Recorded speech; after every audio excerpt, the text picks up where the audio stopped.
comprends, voilà, c'est ça l'alliance. L'alliance, c'est pas de ne pas avoir problème. L'alliance, c'est de rester lié avec les problèmes. C'est ça l'alliance. L'alliance, ça veut dire que tu as des problèmes, tu as des gros problèmes. Et ces problèmes, ils sont voulus. On t'a mis ici, dans ce monde, pour que tu aies des problèmes à résoudre. Et tu es capable de les résoudre. Seulement, ne te décourage pas, c'est tout. Ne te décourage pas. Et utilise les méthodes qu'il faut. N'utilise pas la logique, parce que la logique, ça va te faire grossir les problèmes. Tu vas voir les problèmes, ils vont devenir 2 fois plus gros. Tu avais un problème, tu veux le résoudre avec la logique. Tu vas gagner un peu d'oxygène, peut-être qu'en quelques temps, le problème, il va doubler après.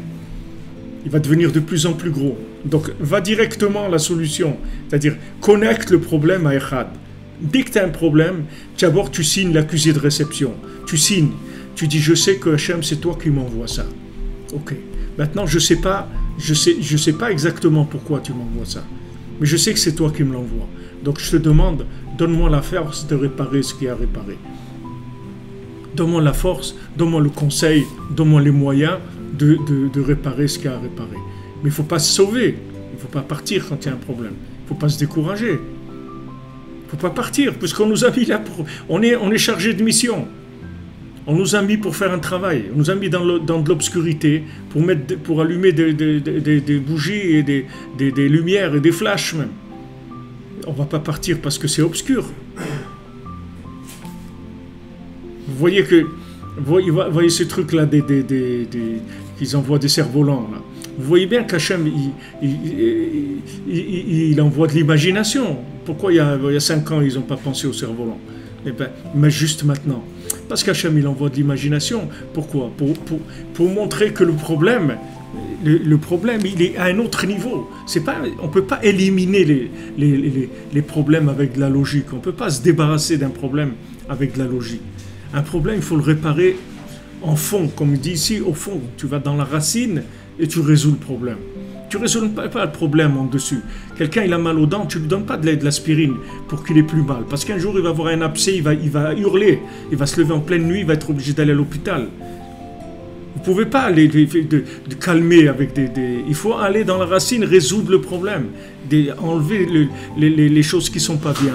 C'est-à-dire attacher, en fait, le mal au bien, c'est tout. Attacher le mensonge à Echad. Et si on attache le mensonge à Echad, le mensonge disparaît, c'est tout. Le mensonge disparaît.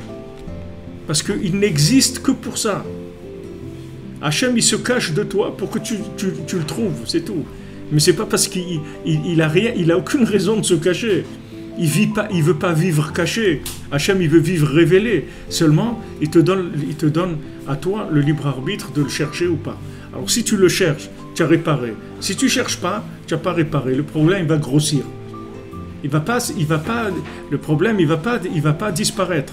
Le problème, les gens qui ont fui les problèmes, ils ont retrouvé 2 fois plus de problèmes. Tous les gens te le diront. Il n'y a pas de fuite. Ce monde-là, c'est un guet-apens. Il n'y a pas à fuir. Tu ne peux pas fuir. Ce monde-là, il est fermé. Tu es dans une prison. Tu ne peux pas sortir d'ici. Tu ne peux pas sortir d'ici. Et ne crois pas que tu peux sortir. Il n'y a pas de sortie. La seule sortie, c'est que tu te mets au travail. C'est tout. Le travail, c'est quoi? C'est que tous les soucis que j'ai, ils sont faits pour être connectés à Echad. Du moment où je me connecte à Echad, le problème, il n'existe plus. Même si je vois qu'il y a encore des relents, etc., le problème n'existe plus. Le problème n'existe plus. Rabbeinu rapporte, il dit de la jeune fille qui a été violentée. Alors on dit, si elle a été violentée en ville, elle est condamnée. Mais si elle a été violentée dans un champ, elle n'a pas été condamnée. Parce que si elle a été violentée dans un champ, on suppose qu'elle a crié pour demander de l'aide. Et que, bien sûr, comme c'était dans un champ, il n'y a personne qui l'a entendu. Mais si c'est en ville, ça veut dire qu'elle n'a pas crié. Donc elle était d'accord. Donc elle est condamnée. Donc maintenant, qu'est-ce qui fait qu'elle est coupable ou pas? C'est si elle crie ou si elle ne crie pas. C'est-à-dire, si elle crie, ça veut dire qu'elle n'est pas d'accord. C'est tout ce qu'on lui demande. Parce qu'elle ne peut rien faire. Elle n'a pas la force de pouvoir se défendre. Elle ne peut pas se défendre contre la personne qui l'a violentée. Elle n'a pas cette force. Seulement, est-ce qu'elle est d'accord ou pas? Si elle crie, c'est qu'elle n'est pas d'accord. Et si elle ne crie pas, c'est qu'elle est d'accord. C'est tout. Donc, elle est condamnée.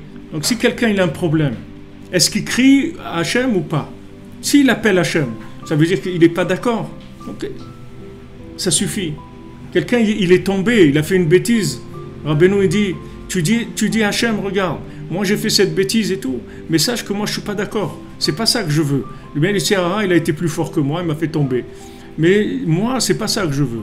Et Rabbeinu dit qu'il n'y a pas une plus grande joie chez Hachem que quelque chose comme ça. Parce que il n'y a pas pire. Il n'y a pas pire pour le mensonge que même quand il a gagné, tu le dénigres. Vous comprenez?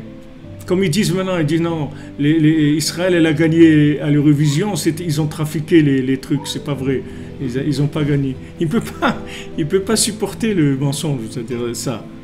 Comment quelqu'un comme ça et tout, il gagne une Israélienne, un truc, il va gagner ça peut pas passer, ça passe pas. Ça passe pas, parce que nous, on n'est pas le peuple de la perfection. On est le peuple de l'imperfection connecté à la perfection. Et malheureusement, l'exil, le plus grand mal que l'exil nous a fait, c'est de chercher à être des génies et des gens parfaits. C'est ça le plus grand mal que nous a fait. Parce que quand tu cherches à être un génie, à être un être parfait, en fait, tu es passé par la vision de Esav. C'est tout. C'est-à-dire que tu te fais arnaquer par Esav. Mais Yaakov, c'est quelqu'un qui boite. Yaakov, il boite. C'est ça Yaakov. C'est-à-dire Yaakov, il est boiteux dans ce monde. Et le fait qu'il soit boiteux, c'est ça la réparation. Maintenant, cette recherche du perfectionnisme, c'est de la Torah qui a été revue par Esav, et par le concept de Esav. On doit être des superman, des super tzadikim. Non, un tzadik, comme je vous l'ai dit tout à l'heure, c'est un homme qui tombe et qui reste connecté. C'est ça un tzadik. Un tzadik, c'est pas quelqu'un qui tombe pas.